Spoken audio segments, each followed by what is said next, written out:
اس اٹل قانون کا اتباع کرنا ہوگا جس کی طرف اوپر اشارہ کیا گیا ہے۔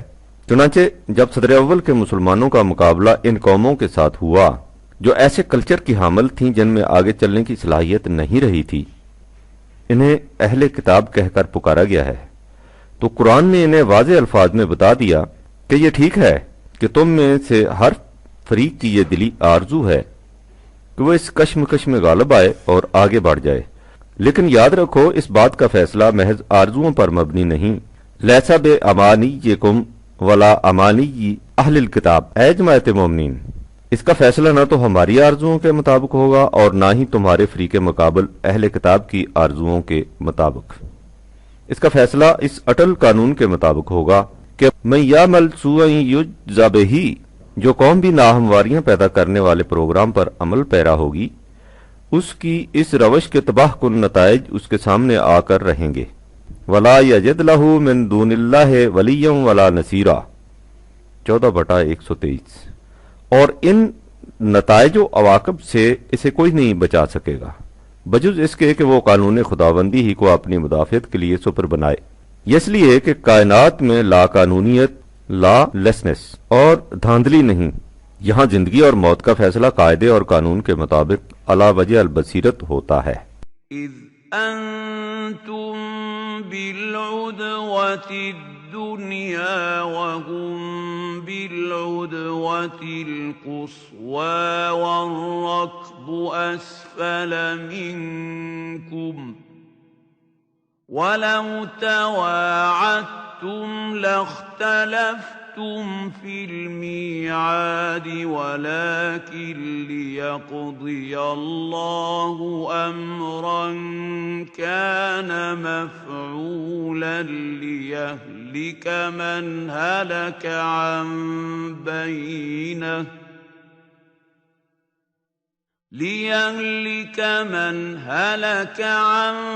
بينة ويحيى من حي عن بينة وَإِنَّ اللَّهَ لَسَمِيعٌ عَلِيمٌ۔ 8/42۔ جسے ہلاک ہونا ہے وہ بھی دلیل و برہان کی روح سے ہلاک ہو، اور جسے زندہ رہنا ہے وہ بھی دلیل و برہان کی روح سے زندہ رہے۔ یہاں نہ کسی کو زندگی مراعات خسروانہ بادشاہوں کی بخشش کے طور پر ملتی ہے، نہ کسی کی موت انتقام شاہانہ بادشاہوں کی برہمی مزاج کی وجہ سے ہوتی ہے۔ یہاں ہر بات کے لیے قاعدہ اور قانون مقرر ہے جس میں کسی کے لیے کوئی استثناء نہیں ہوتی۔ اس تمہید کے بعد سلیم آگے بڑھو۔ نظریات زندگی کی باہمی کشمکش کے متعلق ہمارے زمانے میں ہیگل نے ایک فلسفہ پیش کیا جسے فلسفہ تضادات کہتے ہیں۔ اس نے کہا کہ ایک نظریہ آئیڈیا پیدا ہوتا ہے، وہ بڑھتا پھولتا پھلتا ہے، جب وہ شباب تک پہنچ جاتا ہے تو اس کے اندر سے ایک اور نظریہ ابھرتا ہے جو پہلے نظریے کی ضد ہوتا ہے۔ اب وہ سابقہ نظریہ مزمل ہونا شروع ہو جاتا ہے اور یہ نظریہ پروان چڑھنے لگتا ہے۔ آہستہ آہستہ وہ پہلا نظریہ محو ہو جاتا ہے اور اس کی جگہ یہ نیا نظریہ لے لیتا ہے۔ یہ نیا نظریہ اسی طرح بڑھتا پھولتا پھلتا ہے اور اس کے اندر سے ایک نیا نظریہ ابھرتا ہے جو اس کی ضد ہوتا ہے۔ ہیگل کا کہنا یہ ہے کہ نظریات کی یہ گردش دولابی کہ ایک آتا ہے ایک جاتا ہے، مسلسل اور پہم جاری ہے۔ ہر ابھرنے والے نظریہ کو کچھ وقت کے بعد مزمحل ہونا اور دوسرے نظریہ کے لیے جگہ خالی کرنا پڑتی ہے۔ ہیگل کے بعد مارکس آیا، اس نے بھی ہیگل ہی کے فلسفہ کا اتباع کیا، لیکن اس فرق کے ساتھ کہ اس مارکس نے کہا ہے کہ یہ کشمکش نظریات آئیڈیاز میں نہیں ہوتی بلکہ نظام حیات سسٹمز میں ہوتی ہے۔ ایک دور میں زندگی کا ایک نظام، مثلا نظام سرمایہ داری کار فرما ہوتا ہے، کچھ عرصہ کے بعد اس کے اندر سے ایک اور نظام پھوٹتا ہے جو اس پہلے نظام کی ضد ہوتا ہے۔ یہ نظام اس سابقہ نظام کی جگہ لے لیتا ہے اور اس طرح یہ سلسلہ جاری رہتا ہے۔ اس فلسفہ کو ڈائلیکٹک کہتے ہیں۔ یہ کشمکش تصورات میں ہو یا نظام حیات سسٹمز میں، ایک چیز دونوں میں مشترک ہے اور وہ یہ کہ اس فلسفہ کی روح سے کوئی تصور یا نظام نہ ذاتی طور پر اچھا ہوتا ہے نہ برا، نہ ایک کو دوسرے پر کوئی فضیلت ہوتی ہے نہ فوقیت، یا یوں کہو کہ کسی تصور یا نظام میں ذاتی طور پر اس کی صلاحیت نہیں ہوتی کہ وہ ہمیشہ کے لیے باقی رہ سکے، یا اپنے متضاد نظریہ یا نظام پر ہمیشہ غالب رہ سکے۔ غالب کے الفاظ میں ہر نظریہ اور ہر نظام کی بنیاد میں خرابی کی صورت مضمر ہوتی ہے۔ وہ اپنے سے پہلے نظریہ یا نظام کی جگہ لیتا ہے، کچھ عرصہ تک اس کا دور دورہ رہتا ہے، اس کے بعد وہ یہ کہہ کر ختم ہو جاتا ہے کہ میں اسی لیے بنا تھا کہ خدا مجھے بگاڑے۔ ہیگل اور مارکس کا خیال ہے کہ قوموں کی موت و حیات کا سلسلہ اسی طرح جاری رہتا ہے۔ یہی وہ چکر ہے جس کے مطابق کلچرز آتے اور جاتے ہیں۔ نہ کوئی کلچر بنیادی طور پر فنا آمادہ ہوتا ہے، نہ بقا در آغوش۔ ہر ایک کی موت کا ایک دن مقرر ہوتا ہے، اسے نہ کوئی اس سے ایک دن زیادہ زندہ رکھ سکتا ہے، نہ اس سے ایک دن پہلے مار سکتا ہے۔ اس کے برعکس قرآن بھی کلچر کے محو ثبات کا ایک فلسفہ پیش کرتا ہے۔ وہ کہتا ہے کہ یہاں تک تو بات ٹھیک ہے کہ دنیا میں متضاد نظریات کی کشمکش جاری ہے، لیکن یہ صحیح نہیں کہ سب نظریے ایک ہی جیسے ہوتے ہیں۔ ایک نظریہ ایسا ہوتا ہے جس میں بنیادی طور پر غالب آنے اور آگے بڑھنے کی صلاحیت ہوتی ہے، اور اس کے برعکس دوسرا نظریہ وہ ہوتا ہے جس میں بنیادی طور پر اس کی صلاحیت ہی نہیں ہوتی۔ وہ اول الذکر نظریہ کو حق کہہ کر پکارتا ہے اور ثانی الذکر کو باطل سے تعبیر کرتا ہے۔ قرآن کا خدا کہتا ہے کہ ہم اپنے کائناتی قانون کی روح سے کرتے یہ ہیں کہ نقذف بالحق علی الباطل، حق کو باطل پر مارتے رہتے ہیں، ان کی باہم کشمکش رہتی ہے۔ فید ماغوہ، اس کشمکش کا نتیجہ یہ ہوتا ہے کہ حق اس باطل کا بھیجا توڑ دیتا ہے، اس کا کچومر نکال دیتا ہے۔ فیضا ہوا ضاحک 21/18، اور وہ باطل بری طرح شکست کھا کر بھاگ جاتا ہے۔ اس لیے ان الباطل کان زہوقا 17/81، باطل کی بنیاد میں خرابی کی صورت مضمر ہوتی ہے، وہ حق کے مقابلے میں ٹھہر ہی نہیں سکتا۔ وہ بنا ہی ایسا ہے کہ جب حق کے سامنے آئے منہ موڑ کر بھاگ جائے۔ لہذا جو قوم حق کے کلچر کی حامل ہوگی وہ ہمیشہ اس قوم پر غالب رہے گی جو باطل کے کلچر کی نمائندہ ہوگی، اور اس وقت تک غالب رہے گی جب تک وہ حق پر قائم ہے۔ یہ نہیں ہوگا کہ حق کا کلچر کچھ وقت کے بعد خود منجھا کر گر پڑے اور باطل کا کلچر اس کی جگہ لے لے۔ یہ ہو نہیں سکتا کہ حق کی حامل قوم پر وہ غالب آ جائے جو اس کلچر کے صحیح ہونے پر ایمان نہیں رکھتی۔ الذين يتربصون بكم فإن كان لكم فتح من الله قالوا ألم نكن معكم وإن كان للكافرين نصيب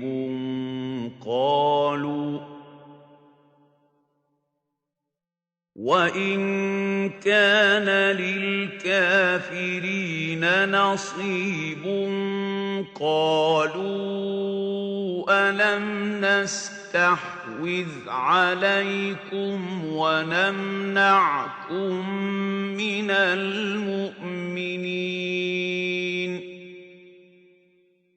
فَاللَّهُ يَحْكُمُ بَيْنَكُمْ يَوْمَ الْقِيَامَةِ وَلَن يَجْعَلَ اللَّهُ لِلْكَافِرِينَ عَلَى الْمُؤْمِنِينَ سَبِيلًا 4/141 حق اور باطل کی قرآنی اصطلاحات کا مفہوم کیا ہے اس کے متعلق میں تمہیں اس سے پہلے کئی بار بتا چکا ہوں۔ مختصر الفاظ میں اسے دہرا دوں کہ حق اس نظریہ کلمہ کا نام ہے جو انسانیت کی بلند اور مستقل اقدار پرماننٹ ویلیو کا حامل ہے، جو حقیقت ریالٹی پر مبنی ہے، جس کے نتائج ہمیشہ تعمیری ہوتے ہیں، جس کے سہارے کائنات کی ہر شے اپنے ارتقائی مراحل طے کرتی، ابھرتی اور بلند ہوتی چلی جاتی ہے۔ یہ حق ہے اور جو کچھ اس کی ضد ہے وہ باطل ہے، یعنی تقریبی نتائج کا حامل نظریہ زندگی۔ تم نے غور کیا سلیم کہ قرآن نے تصورات حیات یا نظام ہائے زندگی یا کلچرز کی کشمکش کا جو فلسفہ پیش کیا ہے وہ ہیگل یا مارکس کے فلسفہ کے کس قدر خلاف ہے۔ یہی وہ بنیادی اختلاف ہے جو اسلام کو کمیونزم کی ضد قرار دیتا ہے۔ وہ کہتا ہے کہ قوموں کی حیات و موت کے فیصلے اسی فلسفہ اور اسی قانون کی روح سے ہوتے ہیں، یہی کلچرز کے محو و ثبات کا معیار ہے۔ قرآن نے اقوام سابقہ کی جس قدر داستانیں یعنی تاریخی یادداشتیں پیش کی ہیں، ان سے مقصود ہی یہ بتانا ہے کہ فلاں قوم نے حق کی روش اختیار کی تو وہ کس طرح اس قوم پر غالب آ گئی جو باطل بدوش تھی، اور جب اس قوم نے جو حق پر تھی حق کی روش کو چھوڑ دیا تو وہ کس طرح ذلیل و خوار ہو گئی۔ اس وقت مجھے اس کی فرصت نہیں سلیم کہ میں ان تمام تاریخی نوشتوں کو اس نقطۂ نگاہ سے سامنے لا کر تمہیں بتاؤں کہ قرآن نے تاریخ کو کس طرح ایک فلسفہ کی حیثیت میں پیش کیا ہے۔ کبھی فرصت ملی تو یہ بھی ہو جائے گا۔ اس وقت میں صرف وہ چند مقامات تمہارے سامنے لا سکوں گا جس میں قرآن نے اپنے اس اصولی قانون کی مختلف انداز سے وضاحت کی ہے، یا یوں کہو کہ جس میں وہ اس اصل الاصول کے مختلف گوشوں فیکٹس کو سامنے لاتا ہے۔ ان مقامات میں اس نے وضاحت سے بتایا ہے کہ قوموں کے استبدال و استخلاف کے قوانین کیا ہیں، کون سی قومیں مٹتی ہیں اور کون سی ان کی جگہ لیتی ہیں۔ ذرا غور سے سنو، یہ حقائق ایسے نہیں جنہیں سطحی طور پر دیکھ کر انسان آگے بڑھ جائے۔ ان کا تعلق خود ہماری اجتماعی موت و حیات سے ہے، اور انہی مقامات سے یہ حقیقت بھی سامنے آ جائے گی کہ خود مسلمانوں کے زوال کے اسباب کیا ہیں اور ان کی باز آفرینی کی صورت کیا۔ وما توفیقی الا باللہ العلی العظیم۔ سب سے پہلے قرآن یہ کہتا ہے کہ جو کلچر انسانی زندگی کو حیوانی سطح اینیمل لیول ہی پر رکھتا ہے اسے کبھی ثبات و بقا نصیب نہیں ہو سکتی۔ وہ کلچر باطل کا حامل ہے۔ قرآن کی روح سے انسان اور حیوان میں اتنا ہی فرق نہیں کہ انسان سلسلہ ارتقاء حیوان سے اگلی کڑی ہے۔ وہ یہ کہتا ہے کہ انسان کی سطح پر پہنچ کر زندگی ایسے نئے امتیازات کی حامل ہو جاتی ہے جو حیوانی سطح پہ قطعاً موجود نہیں ہوتے۔ انہی امتیازات کا نام شرف انسانیت ہے اور انہی کی نشو و نما مقصود حیات۔ ہمارے دور میں اس نظریہ زندگی کو جو انسانی زندگی کو محض حیوانی زندگی کی ایک بڑی ہوئی شکل قرار دیتا ہے، مادی نظریہ زندگی میٹیریلسٹک کانسیپٹ آف لائف کی اصطلاح سے تعبیر کیا جاتا ہے۔ قرآن کہتا ہے کہ اس نظریہ کی حامل قومیں خواہ کتنی ہی قوت اور ساز و سامان کیوں نہ جمع کر لیں، کامیاب و کامران نہیں ہو سکتی۔ سورہ محمد میں ہے، افلم یسیروا فی الارض فینظروا کیف کان عاقبۃ الذین من قبلہم، کیا ان لوگوں نے دنیا میں چل پھر کر دیکھا نہیں کہ ان قوموں کا انجام کیا ہوا جو ان سے پہلے گزر چکی ہیں۔ تم نے دیکھا سلیم، قرآن تاریخی نوشتوں کے مطالعہ پر کس قدر زور دیتا ہے اور اس مطالعہ کو کس طرح ایک سائنس کی حیثیت دیتا ہے۔ یعنی اس نے آگے چل کر جو اصول بیان کرنا ہے اس کی صداقت کے لیے وہ اقوام سابقہ کی تاریخ کو بطور شہادت پیش کرتا ہے۔ ان اقوام کے متعلق وہ کہتا ہے، دمر اللہ علیہم، قانون خداوندی نے انہیں تباہ و برباد کر دیا۔ اس کے بعد ہے وَلِلْكَافِرِينَ أَمْثَالُهَا، اقوام سابقہ کی جس تباہی اور بربادی کا ذکر کیا گیا ہے اس کے متعلق یہ نہیں سمجھ لینا چاہیے کہ یہ محض ماضی کی داستانیں ہیں جنہیں قصے کہانیوں کی طرح دہرایا جا رہا ہے اور ہم سے ان کا کوئی تعلق نہیں۔ یہ چیز بطور اصول بیان کی جا رہی ہے کہ جن اقوام نے حق کی روش سے انکار کیا ان کا حشر یہ ہوا، لہذا اب بھی جو قوم اس قسم کی روش اختیار کرے گی اس کا انجام ایسا ہی ہوگا۔ ذالک بأن اللہ مولا الذین آمنوا وأن الکافرین لا مولا لہم، یہ اس لیے کہ کائنات میں جو کچھ ہوتا ہے دھاندلی سے نہیں ہوتا، یہاں سب کچھ قاعدے اور قانون کے مطابق ہوتا ہے۔ سو جو قوم خدا کے مقرر کردہ قانون کے مطابق زندگی بسر کرتی ہے اس کی اس روش کے نتائج اس کے پشت پناہ بن جاتے ہیں، لیکن جو قوم اس قانون سے انکار کر کے کوئی دوسری روش اختیار کرتی ہے تو اس کا محافظ و کارساز کوئی نہیں ہو سکتا۔ یہ ایک محکم اصول ہے جو شروع سے چلا آ رہا ہے اور آج بھی اسی طرح کار فرما ہے۔ اسی اصول کے مطابق ان اللہ یدخل الذین آمنوا وعملوا الصالحات جنات تجری من تحتها الانہار، جو لوگ اس قانون کی صداقت پر یقین رکھتے ہیں اور اس کے متعین کردہ صلاحیت بخش پروگرام پر عمل پیرا ہوتے ہیں، وہ شاد کامیوں اور کامرانیوں کی سدا بہار جنتی زندگی بسر کرتے ہیں۔ اس کے برعکس والذین کفروا یتمتعون ویأکلون کما تأکل الانعام والنار مثوی لہم، جو لوگ اس قانون کی صداقت سے انکار کرتے ہیں ان کی زندگی حیوانی سطح پر ہوتی ہے، جس میں مقصود حیات کھانا پینا اور طبعی زندگی پوری کر کے مر جانا ہوتا ہے۔ اس روش زندگی اور نظریہ حیات کا انجام تباہی اور بربادی کے سوا کچھ نہیں ہوتا۔ ان لوگوں کا خیال یہ ہوتا ہے کہ اگر ہم بہت سی قوت اور جمعیت اکٹھی کر لیں گے تو ہمارا کوئی کچھ نہیں بگاڑ سکے گا۔ یہ ان کی خام خیالی ہے۔ انہیں معلوم ہونا چاہیے وَكَأَيِّن مِّن قَرْيَةٍ هِيَ أَشَدُّ قُوَّةً مِّن قَرْيَتِكَ الَّتِي أَخْرَجَتْكَ أَهْلَكْنَاهُمْ فَلَا نَاصِرَ لَهُمْ۔ 47/10 سے 13۔ کتنی ہی قومیں ان سے پہلے ایسی گزر چکی ہیں جن کے پاس ان موجودہ لوگوں سے جنہوں نے اے رسول تجھے تیرے وطن سے نکال دیا ہے کہیں زیادہ قوت تھی۔ ہمارے قانون مکافات نے انہیں ہلاک کر دیا اور ان کا کوئی ایسا حامی و مددگار نہ نکلا جو انہیں اس تباہی سے بچا سکتا۔ سو جب ان کا حشر یہ ہوا تو ان کا انجام بھی ایسا ہی ہوگا۔ یہ ہو نہیں سکتا کہ غلط روش سابقہ زمانہ میں تو تباہی و بربادی پر منتج ہو اور وہی روش اس زمانہ میں کامیابی و کامرانی عطا کر دے۔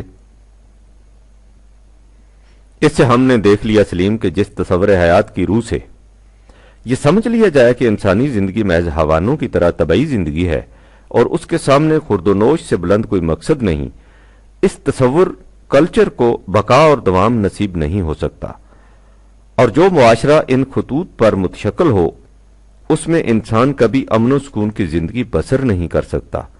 انسانی سطح پر زندگی کے معنی ہے کہ انسان کے سامنے زندگی کی مستقل اقدار ہوں اور ان کا حصول اس کا نسب العین حیات یہی وہ اقدار ہے جن کے حصول سے انسان طبعی موت سے بھی مر نہیں سکتا بلکہ حیات جاوید حاصل کر سکتا ہے۔ اب آگے بڑھو۔ قرآن نے دوسرا اصول یہ بتایا ہے کہ جس نظام میں حالت یہ ہو کہ معاشرہ میں نچلا طبقہ دن رات محنت کر کے پیدا کرے اور اوپر کا طبقہ ان کی محنت پر مفت میں عیش اڑائے، وہ نظام کبھی کامیاب نہیں ہو سکتا۔ حق پر مبنی نظام میں کبھی یہ نہیں ہو سکتا کہ ایک محنت کش طبقہ کے خون کی رنگینی دوسرے بیکار طبقہ کی عشرت گاہوں کی تزئین و آرائش میں صرف ہو۔ سورہ انبیاء میں ہے وَكَمْ قَسَمْنَا مِنْ قَرْيَةٍ كَانَتْ ظَالِمَةً وَأَنشَأْنَا بَعْدَهَا قَوْمًا آخَرِينَ، کتنی ہی قومیں ایسی گزری ہیں کہ ہمارے قانون مکافات نے انہیں ان کی زیادتیوں کی وجہ سے تباہ کر دیا اور ان کی جگہ اور قوموں نے لے لی۔ چنانچہ ان کے ساتھ ہوا یہ کہ فَلَمَّا أَحَسُّوا بَأْسَنَا إِذَا هُمْ مِنْهَا يَرْكُضُونَ، جب انہوں نے محسوس کیا یعنی اپنی آنکھوں سے دیکھ لیا کہ عذاب سامنے آ رہا ہے تو وہ اس سے بھاگنے لگے۔ موضوع کے تسلسل کا تقاضا ہے کہ اس سے اگلی آیت فوراً سامنے لے آئی جائے، لیکن اس آیت میں سلیم ایک نقطہ ایسا آ گیا ہے جس کی وضاحت کے بغیر آگے بڑھنے کو جی نہیں چاہتا۔ غور سے سنو، آیت میں ہے فلما احسوا باسنا، جب انہوں نے محسوس کر لیا کہ ہمارا عذاب آ رہا ہے۔ اس کا مطلب یہ ہے کہ یہ عذاب تو بہت پہلے سے آ رہا تھا لیکن وہ ابھی محسوس شکل میں ان کے سامنے نمودار نہیں ہوا تھا، وہ ان کے حواس سینس پرسیپشن کی زد میں نہیں آیا تھا، وہ ابھی غیر مرئی شکل میں مرتب ہو رہا تھا۔ حقیقت یہ ہے کہ ہر عمل کا نتیجہ مرتب ہونا تو اسی وقت شروع ہو جاتا ہے جب وہ عمل سرزد ہو، لیکن یہ نتیجہ اپنے ابتدائی مراحل میں غیر محسوس اور غیر مرئی ہوتا ہے اور انسان سمجھتا نہیں کہ اس کے عمل کا نتیجہ مرتب ہو رہا ہے۔ یہ بات اس کی سمجھ میں اس وقت آتی ہے جب وہ نتیجہ محسوس شکل میں سامنے آ جاتا ہے۔ عمل کے ارتکاب اور اس کے نتیجہ کے محسوس شکل میں سامنے آنے کے درمیانی وقفہ کو اجل یا میعاد کہتے ہیں، اس کو مہلت کا وقفہ بھی کہا جاتا ہے۔ اس کی پوری تشریح ذرا آگے چل کر آئے گی۔ غلط نظام کی حامل قومیں اپنی عقل و فکر اور تدبر و سیاست کی روح سے ان تمام دروازوں، کھڑکیوں، روشندانوں اور رخنوں کو بند کر لیتی ہیں۔ جن کے راستے وہ سمجھتی ہیں کہ تباہی آ سکتی ہے، اور جب اس طرح سے تباہی فوراً سامنے نہیں آتی تو وہ مطمئن ہو جاتی ہیں کہ ہمارا انتظام بڑا محکم اور فول پروف ہے۔ لیکن خدا کا قانون ان کی غلط روش کے تباہ کن نتائج کو آہستہ آہستہ بتدریج ان راستوں سے لے آتا ہے جو ان کے فہم و شعور میں بھی نہیں آ سکتے۔ والذین کذبوا بآیاتنا سنستدرجهم من حیث لا یعلمون۔ 7/182۔ اور وہ اس وقت دیکھ پاتے ہیں جب وہ محسوس شکل میں ان کے سامنے آ کھڑا ہوتا ہے۔ یہ مطلب ہے فلما احسوا باسنا کا۔ بہرحال قرآن کہہ یہ رہا تھا کہ جب ان لوگوں کے سامنے ہمارا عذاب محسوس شکل میں آ گیا تو وہ لگے بھاگنے، لیکن ہمارے قانون مکافات نے انہیں آواز دی کہ لا ترکزو، مت بھاگو، کھڑے ہو جاؤ، رکو، تھمو، تم بھاگ کر کہاں رہے ہو؟ وارجعوا الی ما اترفتم فیہ ومساکنکم، رکو اور لوٹ کر وہیں چلو جہاں تم نے اپنے عیش و عشرت کے سامان جمع کر رکھے تھے اور غریبوں کی کمائی سے بڑے بڑے ذیشان محلات تمید کر رکھے تھے۔ چلو لوٹ کر وہیں چلو، لعلکم تسالون، تاکہ تم سے پوچھا جائے کہ تم نے یہ چیزیں دوسروں کی کمائی سے کیسے بنا لیں، تمہیں اس کا حق کیسے پہنچتا تھا۔ اس ٹکڑے پر ذرا غور کرو سلیم کہ قرآن نے کیا بات کہہ دی ہے۔ غلط نظام میں اوپر کا طبقہ سمجھتا یہ ہے کہ ہم جو کچھ جی چاہے کریں، ہمیں کوئی پوچھنے والا نہیں۔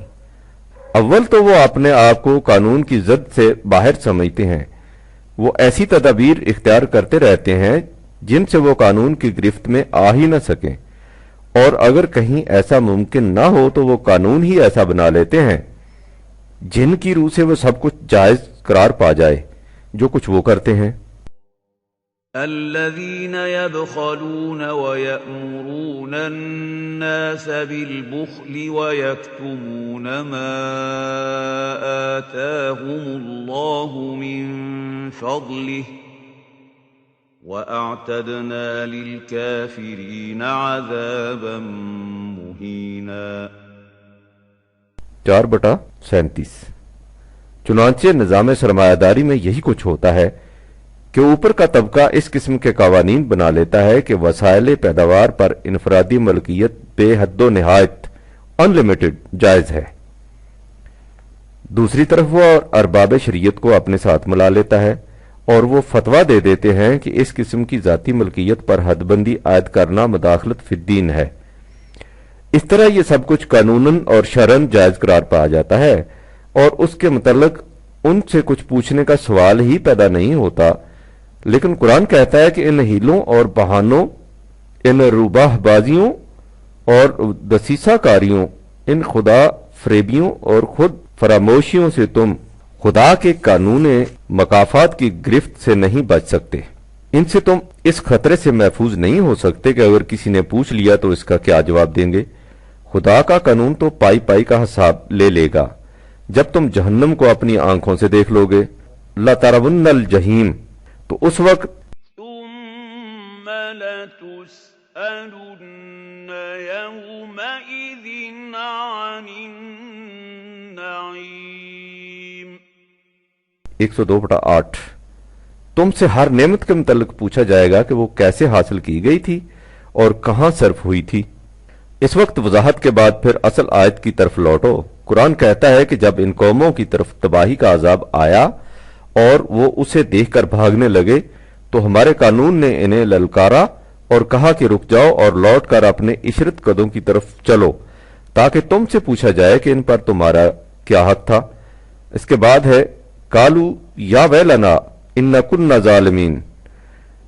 اس کے جواب میں انہوں نے بزبان حال کہا کہ حقیقت یہ ہے کہ ہم واقعی زیادتی کیا کرتے تھے، دوسرے کے حق پر غاصبانہ قبضہ جما لیا کرتے تھے، اور یہ تباہی اسی وجہ سے آئی ہے۔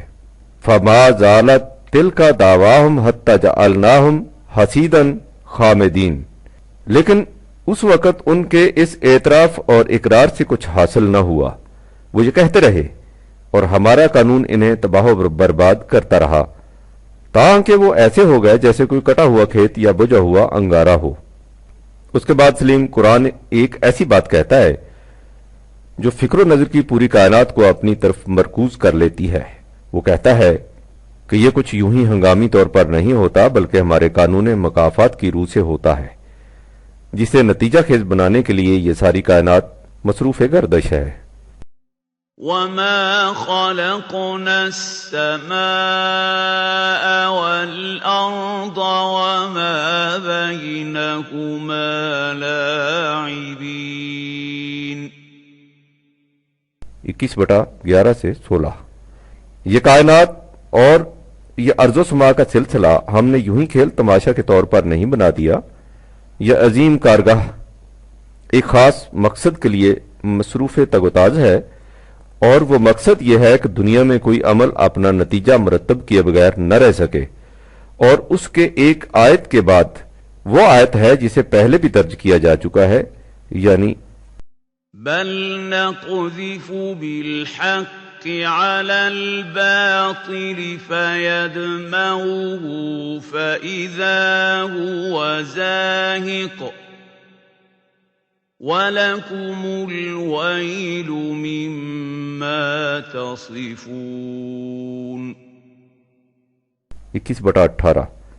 یہ سلسلہ کائنات اس لیے سرگرم عمل ہے کہ حق کو باطل کی کشمکش میں حق غالب رہے اور باطل کا سر کچلا جائے۔ لہذا قوموں کے عروج و زوال کے لیے جو قانون ہم نے مقرر کیا ہے وہ نتیجہ خیز ہو کر رہتا ہے، اس کے راستے میں کوئی قوت مزاحم نہیں ہو سکتی۔ تم نے غور کیا سلیم کہ قرآن نے قوموں کی تباہی اور بربادی کے متعلق دوسرا اصول بیان کیا ہے۔ اس نے کہا ہے کہ جس نظام کی روح سے ایک طبقہ دوسرے طبقہ کی محنت پر عیش کی زندگی بسر کرے وہ نظام کبھی دیر پا نہیں ہو سکتا، تدبر کی فسوں سازی سے قائم رہ نہیں سکتا، جہاں میں جس تمدن کی بنا سرمایہ داری ہے۔ اب اور آگے بڑھو۔ نظام سرمایہ داری کا ایک پہلو تو یہ ہے کہ ایک طبقہ محنت کرتا ہے اور دوسرا طبقہ ان کی محنت پر مفت میں عیش اڑاتا ہے۔ امت بر امت دیگر چرد دانائی می کارد آ حاصل برد۔ اور اس کا دوسرا پہلو یہ ہے کہ ایک طبقہ دولت کو سمیٹ کر اپنے لیے محسوس کیے جاتا ہے اور اسے نوع انسانی کی نشو و نما کے لیے کھلا نہیں رکھتا۔ قرآن کی اصطلاح میں اسے بخل کہتے ہیں۔ قرآن کا کہنا یہ ہے کہ جو نظام بخل کے نظریہ کو دلیل راہ بنائے اس کی حامل قوم کبھی زندہ و پائندہ نہیں رہ سکتی، اسے مٹا دیا جاتا ہے اور اس کی جگہ دوسری قوم لے لیتی ہے۔ سورہ محمد میں ہے ہا انتم ہاؤلائے تدعون لتنفقوا فی سبیل اللہ فمنکم من یبخل۔ سن رکھو کہ تمہاری کیفیت کیا ہے، تم وہ لوگ ہو کہ تمہیں کہا جاتا ہے کہ تم اپنا نظام ایسا رکھو جس میں تمہاری محنت کا ماحصل نوع انسانی کی فلاح و بہبود کے لیے اس طرح کھلا رہے کہ تم اس کے معاوضے میں کسی سے کچھ لینے کے طلبگار نہ ہو، لیکن تم میں ایسی ذہنیت رکھنے والے پیدا ہو جاتے ہیں جو سب کچھ سمیٹ کر اپنے لیے رکھنا چاہتے ہیں۔ یاد رکھو وَمَن يَبْخَلْ فَإِنَّمَا يَبْخَلُ عَن نَفْسِهِ۔ جو شخص دوسروں کو مال و دولت سے محروم رکھتا ہے وہ در حقیقت اپنی ذات کو سعادتوں اور کامرانیوں سے محروم رکھتا ہے، اس سے اللہ کا کچھ نہیں بگڑتا۔ واللہ الغنی وانتم الفقراء۔ اللہ تمہارے مال و دولت سے بے نیاز ہے اور تم اپنی نشو و نما کے لیے اس کے محتاج ہو۔ بہرحال اسے اچھی طرح سے سن رکھو۔ وَإِن تَتَوَلُّوا يَسْتَبْدِلْ قَوْمًا غَيْرَكُمْ۔ اگر تم نے حق کے نظام سے منہ موڑ کر غلط روش اختیار کر لی تو وہ تمہاری جگہ دوسری قوم لے آئے گا۔ أَنتُمْ هَؤُلَاءِ تُدْعَوْنَ لِتُنْفِقُوا فِي سَبِيلِ اللَّهِ فَمِنكُم مَّن يَبْخَلُ وَمَن يَبْخَلْ فَإِنَّمَا يَبْخَلُ عَن نَّفْسِهِ وَاللَّهُ الْغَنِيُّ وَأَنتُمُ الْفُقَرَاءُ وَإِن تَتَوَلَّوْا يَسْتَبْدِلْ قَوْمًا غَيْرَكُمْ ثُمَّ لَا يَكُونُوا أَمْثَالَكُمْ۔ 47/38۔ اور وہ قوم تمہارے جیسی نہیں ہوگی۔ تم نے غور کیا سلیم کہ آیت کے آخری ٹکڑے میں قرآن نے کتنی گہری بات کہہ دی ہے۔ اس نے کہا یہ ہے کہ قوموں کی ادلا بدلی یوں ہی اندھا دھند نہیں ہو جاتی کہ ایک قوم مٹا دی جاتی ہے اور اس کی جگہ اس جیسی ایک اور قوم آ جاتی ہے۔ اگر اس کی جگہ اس جیسی قوم نے آنا ہو تو پہلی قوم کو مٹایا ہی کیوں جائے؟ محض تبدیلی کی خاطر تبدیلی، چینج فار چینج سیک، نی نسزت کو دائرہ، اللہ کے شایع نشان نہیں۔ ایک قوم مٹتی ہی اس وقت ہے جب اس میں باقی رہنے کی صلاحیت نہیں رہتی، لہذا اس کی جگہ وہی قوم آ سکتی ہے جس میں زندہ رہنے اور آگے بڑھنے کی صلاحیت ہو۔ یہاں گردش دولابی نہیں کہ ایک کلچر نے کچھ وقت کے بعد مٹنا اور اس کی جگہ دوسرے کلچر نے لینی ہے، خواہ یہ دوسرا کلچر اس پہلے کلچر جیسا یا اس سے بدتر ہی کیوں نہ ہو۔ یہاں حق و باطل کی کشمکش ہے، مٹتی وہ قوم ہے جو حق پر نہ رہے اور اس کی جگہ آتی وہ قوم ہے جو اس کے مقابلہ میں حق پر ہو۔ یہ معنی ثم لا یکونوا امثالکم کے، یعنی وہ قوم تمہارے جیسے کلچر کی حامل نہیں ہوگی۔ اس کے بعد قرآن ایک ایسی حقیقت کو سامنے لاتا ہے کہ نگاہ بصیرت جوں جوں اس پر غور کرتی ہے وجد و مسرت سے جھوم اٹھتی ہے، اس لیے کہ اس میں قوموں کی موت و حیات کا ایک ایسا راز پوشیدہ ہے جس تک بہت کم نگاہیں پہنچتی ہیں۔ دنیا میں ہر پروگرام کے دو حصے ہوتے ہیں، پہلا حصہ پلان اور اسکیم کا حصہ ہے۔ اس میں پروگرام کے مختلف پہلوؤں پر فکری طور پر غور کیا جاتا ہے، اس کے ما لہ و ما علیہ پروسیس اینڈ کانسیکوینس کو سامنے لایا جاتا ہے، اس کی عملی تشکیل کے مختلف نقشے بنائے جاتے ہیں، اس پر پوری بحث و تمیز کی جاتی ہے۔ ظاہر ہے کہ یہ حصہ محض لفظوں اور باتوں، کاغذوں اور لکیروں پر مشتمل ہوتا ہے، لیکن اس پروگرام کی تکمیل کے لیے یہ ہوتا ہے نہایت ضروری۔ جب اس حصہ کی تکمیل ہو جاتی ہے تو پھر اس پروگرام کا عملی پہلو شروع ہو جاتا ہے، اور جو چیزیں اس وقت تک باتوں اور لفظوں تک محدود تھیں وہ اب رفتہ رفتہ محسوس پیکروں میں سامنے آنے لگ جاتی ہیں۔ جو قوم اس طرح پروگرام بناتی اور انہیں تکمیل تک پہنچاتی ہے وہ کامیاب و کامران رہتی ہے، لیکن اگر کوئی قوم ساری عمر اسکیمیں ہی بناتی رہے، تمام وقت سوچنے ہی میں صرف کر دے، زندگی بھر باتیں ہی کرتی رہے اور عملاً ایک قدم نہ اٹھائے، وہ قوم تباہ و برباد ہو کر رہتی ہے، خواہ اس کی فکر کتنی ہی سریہ بوس اور اس کی نگاہ کیسی ہی فلک رس کیوں نہ ہو۔ بالفاظ دیگر قومیں محض فلسفے کے سہارے زندہ نہیں رہ سکتی۔ زندگی عمل سے بنتی ہے، فلسفہ فکری صلاحیتوں کو جلا دیتا ہے تاکہ ان سے عمل کی راہیں روشن ہو جائیں، لیکن اگر کوئی قوم محض فلسفی بن کر رہ جائے اور عمل کے لیے کوئی قدم نہ اٹھائے تو اس کی مثال اس راہ گزر کی سی ہوگی جو راستہ چلنے کے لیے شمع تو روشن کرے لیکن اس شمع کو لے کر اپنی کوٹھڑی میں بیٹھا رہے۔ ظاہر ہے یہ مسافر عمر بھر اپنی منزل تک نہیں پہنچ سکے گا اور اس کی لالٹین کا تیل بھی بیکار جلے گا۔ جو قومیں عمل سے بیگانہ ہو جائیں ان کے مفکر مابعدت طبیعیاتی مسائل، میٹافزیکل پرابلم کے حل کرنے میں دماغ سوزی کرتے رہتے ہیں اور ان کے لیڈر اسکیمیں بنانے میں مصروف اور بیانات دینے اور تقریریں کرنے میں مشغول رہتے ہیں، اور دونوں یہ سمجھتے ہیں کہ ہم بڑے کارہائے نمایاں سر انجام دے رہے ہیں، حالانکہ نہ ان مفکرین کی فکر اور نہ ان لیڈروں کے الفاظ قوم کو تباہی سے بچا سکتے ہیں۔ جو قومی زندگی کے عملی مسائل کی طرف سے آنکھیں بند کر کے نظری مباحث میں الجھ کر رہ جاتی ہے اس کی موت یقینی ہے۔ اس لیے اقبال نے کہا ہے کہ اگر نہ سہل ہوں تجھ پہ زمین کے ہنگامے، بری ہے مستی اندیشہ ہائے افلاکی۔ قرآن نے اسے خوزن سے تعبیر کیا ہے، اس کے معنی ہے بیکار باتوں میں الجھنا، یوں ہی نظری طور پر مسائل کی گہرائیوں میں اترنا۔ اب اس حقیقت کے دوسرے پہلو کو لو۔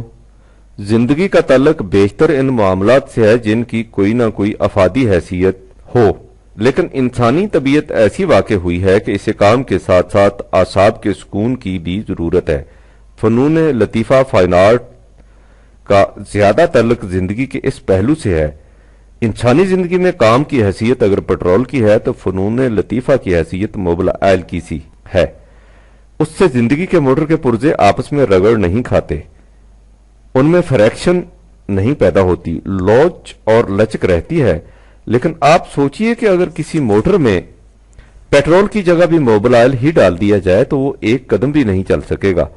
یہی حالت ان قوموں کی ہوتی ہے جو زندگی کے عملی پہلوؤں کو نظر انداز کر دیں اور اپنی ساری توجہ فنون لطیفہ کی ترقی اور نشو و نما پر مرکوز رکھیں۔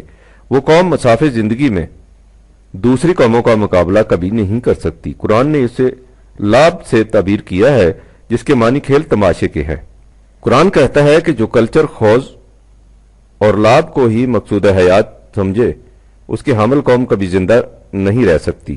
سورہ معارج میں ہے کہ انا لقادرون علی ان نبدل خیرا منہم وما نحن بمسبوقین، ہم اس پر قادر ہیں کہ اس مخاطب قوم کی جگہ ایک ایسی قوم کو لے آئیں جو ان سے بہتر ہو، یہ ہمیں ایسا کرنے سے روک نہیں سکتے۔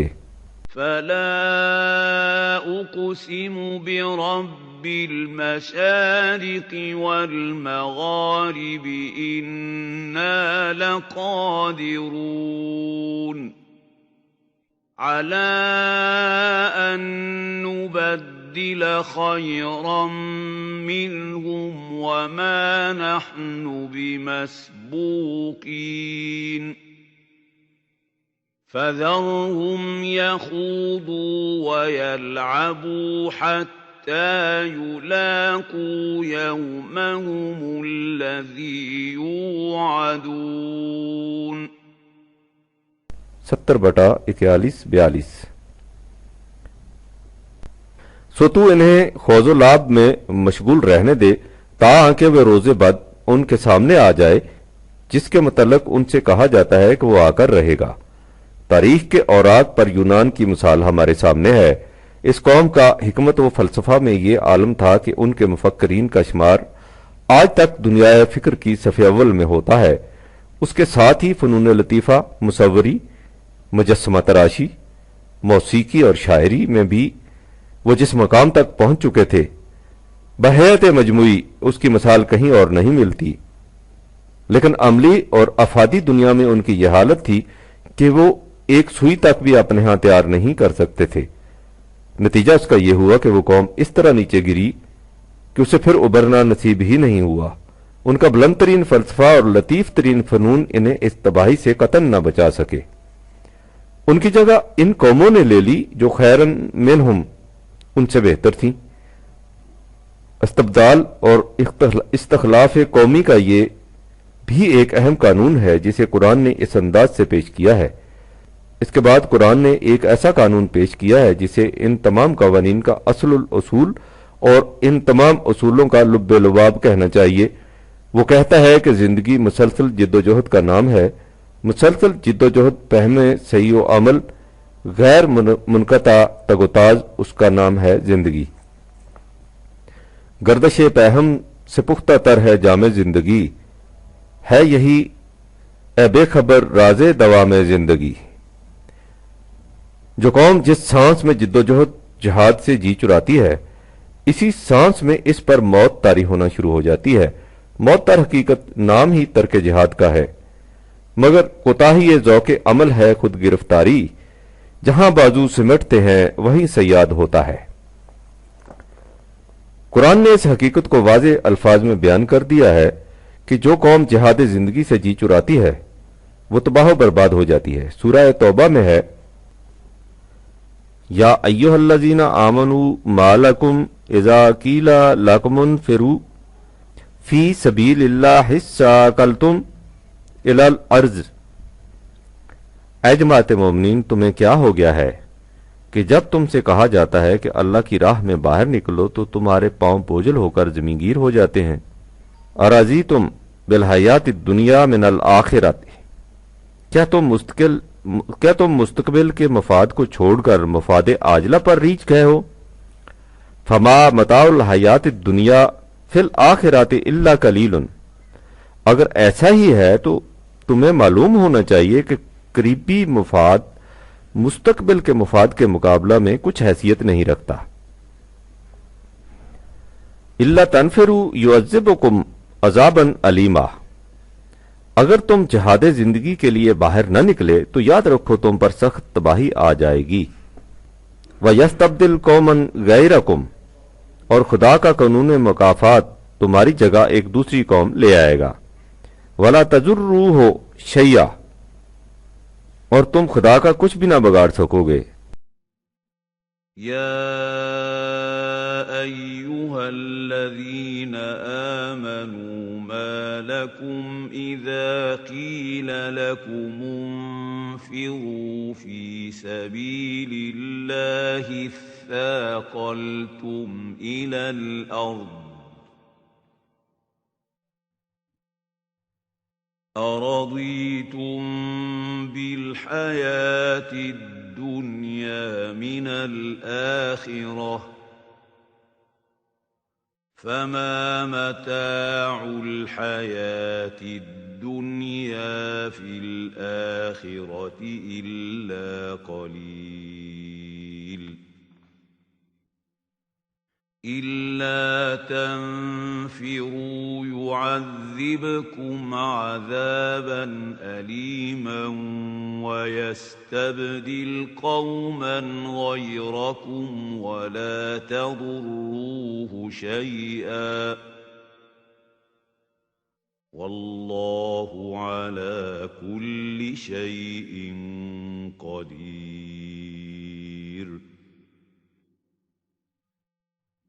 9/38-39 اللہ کا قانون نافذ العمل ہو کر رہتا ہے، اس میں اس کی قدرت ہے۔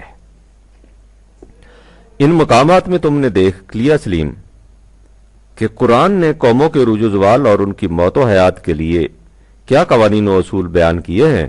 وہ کہتا ہے کہ تم ان تاریخ انسانیت پر غور کرو اور دیکھو کہ ہر قوم کی داستان کس طرح انہی قوانین کی صداقت کی شہادت بہم پہنچاتی ہے۔ اس کے بعد وہ کہتا ہے کہ جب پہلے ہی یہی کچھ ہوتا رہا ہے تو اب بھی یہی کچھ ہوگا۔ وراثت ارض نہ آباء و اجداد سے ترکہ میں مل سکتی ہے نہ بخشش کے طور پر، اس کے لیے ایک اٹل قانون مقرر ہے۔ وہ قانون کیا ہے؟ اسے قرآن نے چند الفاظ میں یوں سمٹا کر رکھ دیا ہے جیسے آنکھ کے تل میں پہاڑ سما جائے۔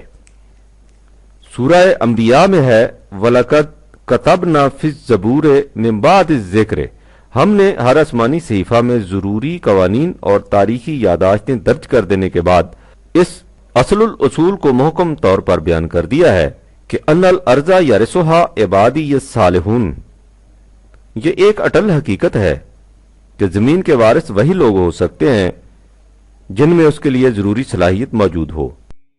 وَلَقَدْ كَتَبْنَا فِي الزَّبُورِ مِن بَعْدِ الذِّكْرِ أَنَّ الْأَرْضَ يَرِثُهَا عِبَادِيَ الصَّالِحُونَ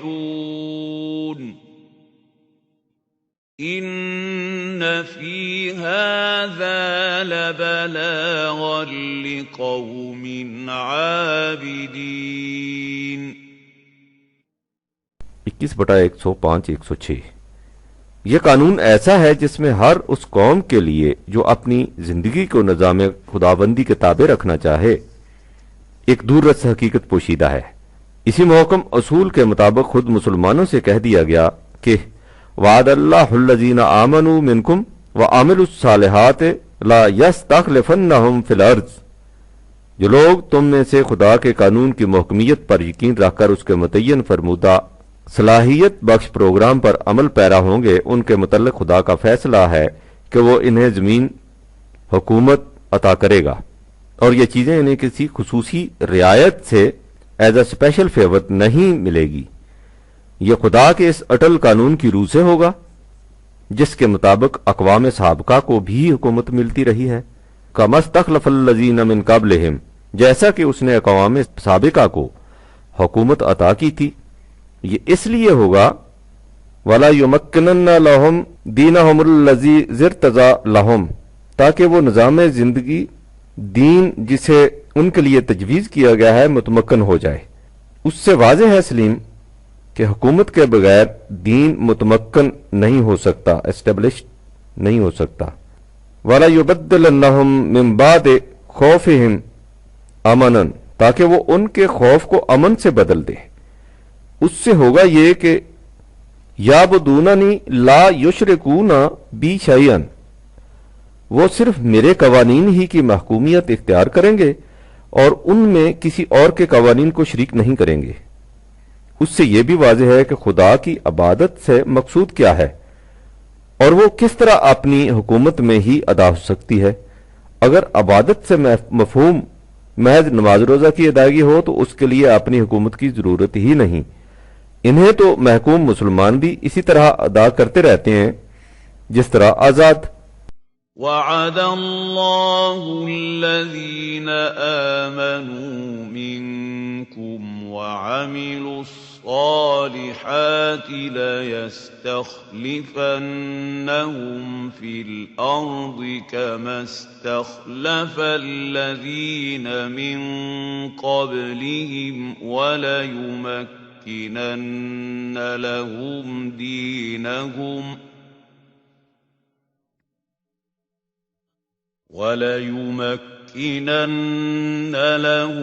دينهم الذي ارتضى لهم وليبدلنهم من بعد خوفهم أمنا يعبدونني لا يشركون بي شيئا ومن كفر بعد ذلك فأولئك هم الفاسقون۔ 24/55۔ اور جس قوم نے اس قسم کے ایمان و عمل صالح کے بعد پھر سے انکار کی راہ اختیار کر لی تو ان کے متعلق سمجھ لو کہ وہ سیدھے راستے سے پھر گئے، اس کا نتیجہ تباہی اور بربادی کے سوا کچھ نہیں ہوگا۔ فاصبر كما صبر أولو العزم من الرسل ولا تستعجل لهم كأنهم يوم يرون ما يوعدون لم يلبثوا إلا ساعة من نهار بلاغ فهل يهلك إلا القوم الفاسقون۔ 46/35۔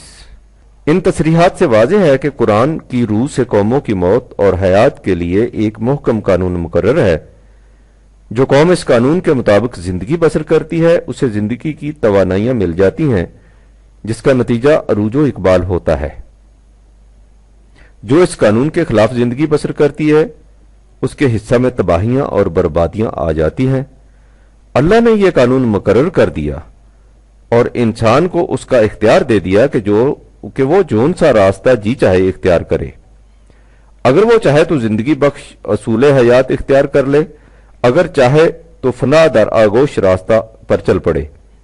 تم نے دیکھا سلیم کہ اس باب میں قرآن نے کس قدر واضح تعلیم دے دی ہے، لیکن تم حیران ہوگے کہ اسی قرآن کی حامل قوم مسلمان اب یہ عقیدہ رکھتی ہے کہ یہاں اختیار و ارادہ کا سوال ہی نہیں، انسان مجبور محض واقع ہوا ہے۔ افراد کی طرح قوموں کی موت اور زندگی کا بھی ایک وقت مقرر ہے، اور جب وہ وقت آ جاتا ہے تو اس میں ایک ساعت کی بھی کمی بیشی نہیں ہو سکتی۔ نہ کوئی قوم اپنی کوششوں سے اس مدت کو بڑھا سکتی ہے، نہ اپنی کوتاہیوں اور لغزشوں سے اس میں کوئی کمی کر سکتی ہے۔ اور حیرت بالائے حیرت یہ کہ اپنے اس یکسر غیر قرآنی عقیدہ کی تائید میں سند بھی قرآن ہی سے پیش کرتی ہے۔ سچ کہا تھا قرآن نے، ان اللہ لا يستحيي ان يضرب مثلا ما بعوضة فما فوقها فَأَمَّا الَّذِينَ آمَنُوا فَيَعْلَمُونَ أَنَّهُ الْحَقُّ مِنْ رَبِّهِمْ وَأَمَّا الَّذِينَ كَفَرُوا فَيَقُولُونَ مَاذَا أَرَادَ اللَّهُ بِهَذَا مَثَلًا يُضِلُّ بِهِ كَثِيرًا وَيَهْدِي بِهِ كَثِيرًا وَمَا يُضِلُّ بِهِ إِلَّا الْفَاسِقِينَ 2/26 اقبال کے الفاظ میں اسی قرآن میں ہے اب ترک جہاں کی تعلیم، جس نے مومن کو بنایا محو پروین کا امیر، تنبہ تقدیر ہے آج ان کے عمل کا انداز، تھی نہاں جن کے ارادوں میں خدا کی تقدیر، تھا جو ناخوب بتدریج وہی خوب ہوا کہ غلامی میں بدل جاتا ہے قوموں کا ضمیر۔ اس عقیدہ کی تائید میں قرآن کی جو آیت پیش کی جاتی ہے وہ یہ ہے، وَلِكُلِّ أُمَّةٍ أَجَلٌ فَإِذَا جَاءَ أَجَلُهُمْ لَا يَسْتَأْخِرُونَ سَاعَةً وَلَا يَسْتَقْدِمُونَ 7/34 ہر قوم کے لیے ایک اجل ہے، جب ان کی اجل آ جاتی ہے تو ایک ساعت کی بھی کمی بیشی نہیں ہو سکتی۔ میں تمہیں پہلے بتا چکا ہوں کہ ہر عمل اور اس کے نتیجہ کے ظہور میں ایک وقفہ ہوتا ہے، اس وقفہ کی مدت یا میعاد کو اجل کہا جاتا ہے۔ اس اجل ظہور نتائج کے وقت سے پہلے اگر وہ قوم اپنی روش بدل لے تو وہ اپنی سابقہ غلط روش کے تباہ کن نتائج سے بچ سکتی ہے، لیکن جب وہ نتائج مرتب ہو کر سامنے آ جائیں تو پھر انہیں کوئی نہیں ٹال سکتا۔ مختلف اعمال کے لیے یہ مہلت کا وقفہ اجل مختلف ہوتا ہے، جس طرح مثلا کیلا سال کے بعد پھل دیتا ہے اور کھجور کے متعلق کہا جاتا ہے کہ وہ 40 سال کے بعد پھل لاتی ہے۔ مثلا یا تھوڑی مقدار میں افیون کھانے سے سلو پوائزننگ ہوتی ہے اور ایک ہی بار زیادہ کھا لینے سے فوری موت واقع ہو جاتی ہے، جسے ہم موت کہتے ہیں۔ وہ در حقیقت ظہور نتائج کا وقت ہوتا ہے۔ یہ نتائج بہت پہلے سے مرتب ہونا شروع ہو چکے ہوتے ہیں، ان کی نمود ایک خاص وقت پر جا کر ہوتی ہے، اسے اجل کہتے ہیں، اور اس کے لیے بھی قانون مقرر ہے کہ فلاں قسم کے اعمال کے ظہور نتائج کے لیے کتنی مدت اجل درکار ہے اور فلاں قسم کے اعمال کے لیے کتنی۔ دیکھو قرآن نے اس حقیقت کو کس قدر نمایاں الفاظ میں بیان کیا ہے، جیسا کہ تم دیکھ چکے ہو سورہ آراف میں ہے لِكُلِّ أُمَّةٍ أَجَلٌ 7/34 ہر قوم کے لیے ایک اجل ہے۔ سورہ رعد میں ہے وَلَقَدْ أَرْسَلْنَا رُسُلًا مِّن قَبْلِكَ وَجَعَلْنَا لَهُمْ أَزْوَاجًا وَذُرِّيَّةً وَمَا كَانَ لِرَسُولٍ أَن يَأْتِيَ بِآيَةٍ إِلَّا بِإِذْنِ اللَّهِ لِكُلِّ أَجَلٍ كِتَابٌ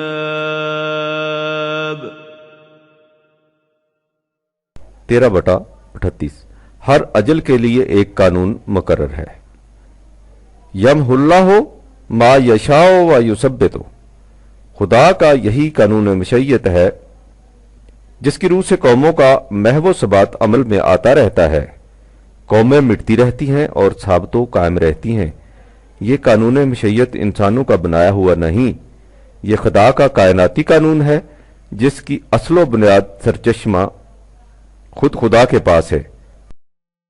يَمْحُو اللَّهُ مَا يَشَاءُ وَيُثْبِتُ وَعِندَهُ أُمُّ الْكِتَابِ 13/39۔ لہذا کوئی اس میں تغیر و تبدل نہیں کر سکتا، یہ انسانوں کی دسترس سے باہر ہے۔ اب سوال یہ ہے کہ وہ قانون کیا ہے جس کی روح سے قوموں کا محو و ثبات عمل میں آتا رہتا ہے؟ اس کے متعلق پھر دہرا دیا، أَمْ يَقُولُونَ افْتَرَىٰ عَلَى اللَّهِ كَذِبًا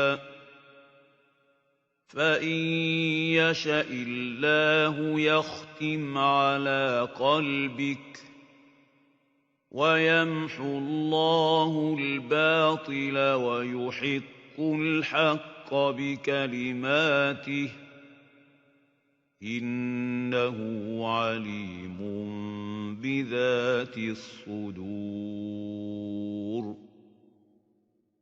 42/24۔ خدا اپنے قانون کی روح سے باطل کو محو کرتا رہتا ہے، حق کو محکم اور اٹل بناتا ہے۔ ہر وہ کلچر مٹ جاتا ہے جو باطل پر مبنی ہو، اور وہ باقی رہتا ہے جو حق پر استوار ہو۔ اگرچہ یہ اصول بالکل واضح طور پر سامنے آ چکا ہے کہ وہ کون سا کلچر ہے جس میں باقی رہنے کی صلاحیت ہوتی ہے اور وہ کون سا جس کی تعمیر میں خرابی کی صورت مضمر، لیکن قرآن تجریدی اصولوں کو محسوس مثالوں سے واضح کر دیتا ہے تاکہ ان کا صحیح مفہوم متعین کرنے میں کسی قسم کی دقت نہ ہو اور ان میں کوئی ابہام یا ایہام نہ رہے۔ چنانچہ اس نے اس حقیقت کو بھی محض مثال کے ذریعے واضح کر دیا ہے کہ وہ کون سا کلچر یا نظام ہے جس میں دوام و استمرار کی صلاحیت ہوتی ہے۔ سورہ رعد میں ہے، انزل من السماء ماء فسالت اودیۃ بقدرھا، اللہ بادلوں سے بادل برساتا ہے تو ندی نالے اپنے اپنے ظرف کے مطابق بہنے شروع ہو جاتے ہیں۔ فاحتمل السیل زبدا رابیا، تو یہ سیلاب زمین کے خس و خاشاک کو پارکاہ کی طرح بہا کر لے جاتا ہے، یعنی پانی کی منفعت بخش نمی زمین میں جذب ہو جاتی ہے اور کوڑا کرکٹ جس میں نفع رسانی کی صلاحیت نہیں ہوتی نظر سیلاب ہو جاتا ہے۔ یہ پہلی مثال ہے۔ دوسری مثال ہے، وَمِمَّا يُوقِدُونَ عَلَيْهِ فِي النَّارِ ابْتِغَاءَ حِلْيَةٍ أَوْ مَتَاعٍ زَبَدٌ مِثْلُهُ، سونے یا کسی اور دھات کو سنار اپنی کٹھالی میں ڈال کر تپاتا اور گلاتا ہے تاکہ اس سے زیور اور سامان بنائے، تو اس میں ملا ہوا کھوٹ جھاگ کی طرح اوپر آ جاتا ہے۔ کذالک یضرب اللہ الحق والباطل، اسی طرح خدا کے قانون کے مطابق حق و باطل کی کشمکش جاری رہتی ہے۔ فَأَمَّا الزَّبَدُ فَيَذْهَبُ جُفَاءً، وہ کھوٹ جو جھاگ کی طرح اوپر آ جاتا ہے رائے گاں چلا جاتا ہے۔ وَأَمَّا مَا يَنْفَعُ النَّاسَ فَيَمْكُثُ فِي الْأَرْضِ، اور جو چیز نوع انسانی کے لیے منفعت بخش ہوتی ہے وہ زمین میں باقی رہ جاتی ہے۔ أنزل من السماء ماء فسالت أودية بقدرها فاحتمل السيل زبدا رابيا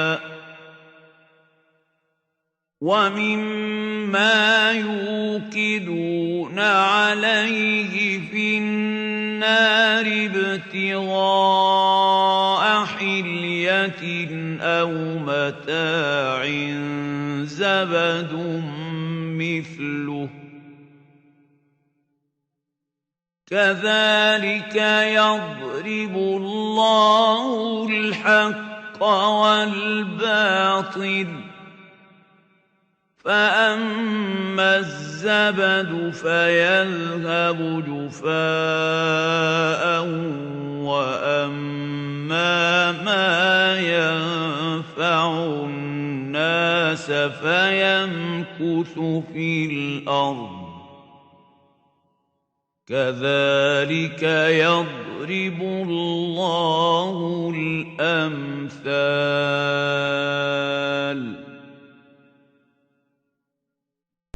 13/17۔ اسی طرح اللہ محسوس مثالوں کے ذریعے مجرد حقائق کی وضاحت کرتا ہے۔ تم نے غور کیا سلیم کہ قرآن نے بقا و دوام کے لیے کیا قانون بتایا ہے؟ یہ قانون کہ ما ینفع الناس فَيَمْكُثُ فِي الْأَرْضِ، اسی کلچر اور نظام میں باقی رہنے کی صلاحیت ہوتی ہے جو تمام نوع انسانی کی نفع رسانی کا موجب ہو، کسی خاص خاندان، خاص گروہ، خاص پارٹی، خاص جماعت یا خاص قوم کی نفع رسانی کا موجب نہیں، بلکہ تمام نوع انسانی کی نفع رسانی کا موجب۔ میں سمجھتا ہوں سلیم کہ یہ وہ اصول ہے جسے خورشید کی شعاؤں سے صفائے آسمان پر لکھ دینا چاہیے، تاکہ یہ حقیقت دنیا کی ہر قوم کے سامنے ہر وقت رہے کہ بقا کا ابدی قانون کیا ہے۔ ما ينفع الناس فيمكث في الارض۔ اس کے بعد تمہارا یہ سوال سامنے آتا ہے، ذلت و خواری کی جس پستی میں ہم مسلمان گر چکے ہیں، کیا ہمارے لیے اس سے نجات کی بھی کوئی صورت ہے، یا ہم ہمیشہ ہمیشہ کے لیے ہلاک ہو چکے ہیں اور ہماری باز آفرینی کی کوئی صورت باقی نہیں؟ قرآن کہتا ہے کہ نہیں، اس میں مایوسی کی کوئی بات نہیں، تمہیں دوبارہ زندگی مل سکتی ہے، تم پھر عروج تک پہنچ سکتے ہو، بشرطے کہ ہاں سلیم، یہ ٹکڑا بہت غور طلب ہے، بلکہ یہی تو اس ساری کہانی کی جان ہے، بشرطے کہ، لیکن اس تک پہنچنے سے پہلے چند چیزیں تمہیداً سامنے لانا ضروری ہے۔ تم نے دیکھا ہے کہ قوموں کی موت و حیات کے معنی ہیں مختلف کلچرز کا باہمی ٹکراؤ۔ قرآن نے مختلف کلچرز کو دو بنیادی شقوں کیٹیگریز میں تقسیم کر دیا ہے۔ ایک کلچر وہ ہے جس میں ایک قوم قوانین خداوندی کے پیچھے پیچھے چلتی ہے، اسے قرآن نے صلاۃ کی جامع اصطلاح سے تعبیر کیا ہے۔ دوسرا کلچر وہ ہے جس میں انسان خود اپنے خیالات و خواہشات کا اتباع کرتا ہے۔ قرآن کہتا ہے کہ حضرات انبیاء اکرام اور ان کی متبع جماعتیں صلاۃ کے کلچر کی حامل ہوتی ہیں، جس کا نتیجہ ہر قسم کی شادکامی اور کامرانی ہوتا ہے، لیکن اس کے بعد ایسے ناخلف پیدا ہو جاتے ہیں جو اس روش زندگی کو چھوڑ کر دوسرا کلچر اختیار کر لیتے ہیں، اور اس طرح یہ قوم تباہ ہو جاتی ہے۔ سورہ مریم میں مختلف انبیاء اکرام کے تذکار جلیلہ کے سلسلہ میں فرمایا کہ یہ وہ حضرات تھے جنہیں اللہ نے زندگی کے ہر قسم کی آسودگیوں اور خوشحالیوں سے نوازا۔ اولئک الذین انعم اللہ علیہم، لیکن ان کے بعد فخلف من بعدهم خلف أضاعوا الصلاة واتبعوا الشهوات فسوف يلقون غيا۔ 19/59۔ ان کے بعد ایسے ناخلف ان کے جانشین ہو گئے جنہوں نے صلاۃ کے نظام کو ضائع کر دیا اور اپنے خیالات اور خواہشات ہی کے پیچھے چل پڑے، سو ایسا کرنے والوں کی سرکشی کے نتائج ان کے سامنے آ کر رہتے ہیں۔ اس سے ظاہر ہوتا ہے کہ نظام صلاۃ کے قیام کا نتیجہ نامائے زندگی سے سرفرازی اور اسے ترک کر دینے کا انجام ان آسودگیوں سے محرومی۔ اس اصول کے بعد مسلمانوں کی طرف آئیے۔ سورہ فاطر میں ہے کہ اللہ تعالیٰ نے رسول اللہ صلی اللہ علیہ وسلم کو وحی کے ذریعے اپنا آخری پیغام دے دیا، اور حضور کے بعد ثم اورثنا الکتاب الذین اصطفینا من عبادنا، ہم نے اپنے بندوں میں سے ایک منتخب قوم کو اس کتاب کا وارث بنایا۔ یہ قوم اپنے اولین ایام میں اس نظام کو قائم کرنے میں پیش رہی، پھر اگلا دور آیا تو ان کی حالت بین بین کی سی ہو گئی، اور اس کے بعد یہ بالکل دوسرے راستے پر چل پڑے۔ ثم أورثنا الكتاب الذين اصطفينا من عبادنا فمنهم ظالم لنفسه ومنهم مقتصد ومنهم سابق بالخيرات بإذن الله ذلك هو الفضل الكبير۔ 35/32۔ ہم اس تیسرے دور میں ہیں۔ اسی حقیقت کو قرآن نے سورہ آل عمران میں زیادہ وضاحت سے بیان کیا ہے۔ اس میں پہلے یہ بتایا گیا ہے کہ اسلام کی راہ کون سی ہے اور اسے حضرات انبیاء اکرام نے کس طرح اختیار کیا۔ اس کے بعد اس حقیقت کا اعلان ہے کہ فوز و فلاح اور سعادت و برکات کی یہی ایک راہ ہے۔ وَمَن يَبْتَغِ غَيْرَ الْإِسْلَامِ دِينًا فلن يقبل منه وهو في الآخرة من الخاسرين۔ جو قوم اس راہ کو چھوڑ کر کوئی دوسری راہ اختیار کر لے گی تو اس کی یہ راہ قابل قبول نہیں ہوگی، اس کا نتیجہ یہ ہوگا کہ وہ آخر الامر تباہ و برباد ہو جائے گی۔ اس کے بعد مسلمانوں کی تاریخ سامنے لائی گئی جس میں کہا گیا ہے کہ کیفا یہد اللہ قوما کفروا بعد ایمانہم، بھلا سوچو کہ خدا اس قوم پر زندگی کی راہیں کس طرح کشاد کر دے گا جس نے ایمان کے بعد کفر کی روش اختیار کر لی ہو۔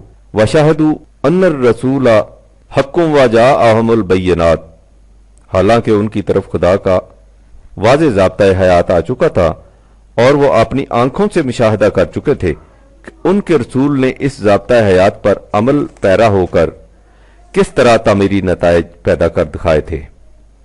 یہ سب کچھ اپنی آنکھوں سے دیکھ لینے کے بعد اس قوم نے کفر کی راہ اختیار کر لی۔ واللہ لا یہدی القوم الظالمین، سو ایسی ظالم قوم کو خدا کس طرح سعادتوں کی راہ دکھائے۔ اولئک جزاؤہم ان علیہم لعنت اللہ والملائکۃ والناس اجمعین، ان کی اس روش کا فطری نتیجہ یہ ہوا کہ یہ قوم ان تمام آسودگیوں سے محروم ہو گئی جو نظام خداوندی سے وابستگی سے حاصل ہونی تھی، اور ان تمام آسائشوں سے بھی محروم ہو گئی جو فطرت کی قوتوں کو مسخر کرنے سے ملنی تھی، حتیٰ کہ ان کی ذلت و پستی کی وجہ سے دوسری قومیں بھی انہیں اپنے پاس نہیں آنے دیتی اور دور دور رکھتی ہیں۔ لا یخفف عنہم العذاب ولا ہم ینظرون، اس بنا پر کہ انہوں نے اپنا نام مسلمان رکھ چھوڑا ہے ان کی اس تباہی میں کسی طرح کمی واقع نہیں ہو سکتی، نہ ہی انہیں اس سے زیادہ مہلت مل سکتی تھی جتنی مہلت خدا کے قانون امہال و تدریج کی روح سے ملا کرتی ہے۔ اب سوال یہ ہے کہ کیا ان کی یہ محرومی ابدی اور یہ تباہی ہمیشہ کے لیے ہے یا اس سے رستگاری کی صورت ممکن ہے؟ قرآن کہتا ہے یہ ممکن ہے۔ مندرجہ بالا آیات کے بعد إِلَّا الَّذِينَ تَابُوا مِن بَعْدِ ذَلِكَ وَأَصْلَحُوا فَإِنَّ اللَّهَ غَفُورٌ رَّحِيمٌ۔ 3/85 تا 99۔ اگر یہ اپنی اس روش کو چھوڑ کر پچھلے پاؤں مڑ جائیں اور پھر اس مقام پر پہنچ جائیں جہاں سے ان کا قدم غلط راستے پر پڑ گیا تھا، اور وہاں پہنچ کر پھر خدا کے متعین کردہ صلاحیت بخش پروگرام پر عمل پیرا ہو جائیں، تو خدا کا قانون اس تباہی و بربادی سے ان کی حفاظت بھی کر دے گا اور ان کی نشو و نما کا پورا پورا سامان بھی مہیا کر دے گا۔ بس یہی ان کی باز آفرینی کی صورت ہے۔ دیکھو سلیم، قرآن نے واضح الفاظ میں بتا دیا ہے کہ اس امت کو جو سرفرازیاں شروع میں نصیب ہوئی تھیں وہ ان بینات قرآن کے واضح قوانین پر چلنے کا نتیجہ تھیں جو انہیں خدا کی طرف سے ملے تھے۔ پھر جب انہوں نے اس قرآن کو چھوڑ دیا تو یہ ان تمام برکات سے محروم ہو گئے، اور اب ان کی بازیابی کی صورت فقط ایک ہی ہے، اور وہ یہ کہ یہ پھر قرآن کے مطابق نظام زندگی متشکل کر لیں۔ اس کے سوا ان کی نشاط ثانیہ کی کوئی صورت نہیں ہو سکتی، خواہ یہ کچھ ہی کیوں نہ کر لیں۔ کیوں سلیم، بات آئی سمجھ میں؟ اچھا، خدا حافظ، والسلام۔ پرویز، جنوری 1957۔